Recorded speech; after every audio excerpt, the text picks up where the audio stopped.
एक plus charge था और एक माइनस चार्ज था। जो प्लस चार्ज था ये प्रोटॉन था, जो माइनस चार्ज था वो इलेक्ट्रॉन था। प्लस माइनस मिलकर न्यूट्रल, यानी हाइड्रोजन पर कोई चार्ज नहीं। यहां देखो हाइड्रोजन पर कोई चार्ज नहीं, लेकिन जब यहां से ये इलेक्ट्रॉन निकल गया तो बच क्या गया प्लस चार्ज। क्या बचा, यानी प्लस चार्ज ज्यादा हो गया। प्लस चार्ज क्या हो गया भाई, ज्यादा हो गया। तो यानी अगर किसी पदार्थ से इलेक्ट्रॉन निकलते हैं तो उस पर क्या आते हैं, धन आवेश आते हैं।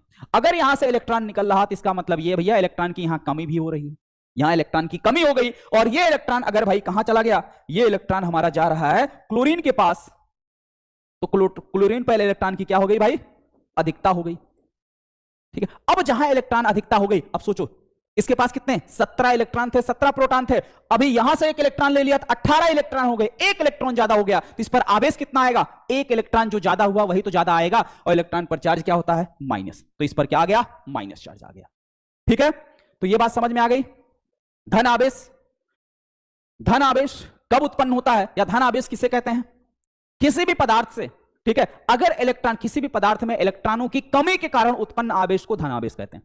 क्या है, इलेक्ट्रॉनों की कमी के कारण उत्पन्न आवेश को धन आवेश कहते हैं, और इलेक्ट्रॉनों की अधिकता के कारण उत्पन्न आवेश को ऋण आवेश कहते हैं। ठीक है, आगे बात समझ में। तो आवेश हमारे बेटा कितने प्रकार के होते हैं, आवेश भाई हमारे दो प्रकार के होते हैं। ठीक है, जिसमें एक धन आवेश है, दूसरा ऋण आवेश है। तो अब इसकी परिभाषा बोलो, हमें लिखना पड़ेगा बेटा या आप लिख लोगे, बोलो।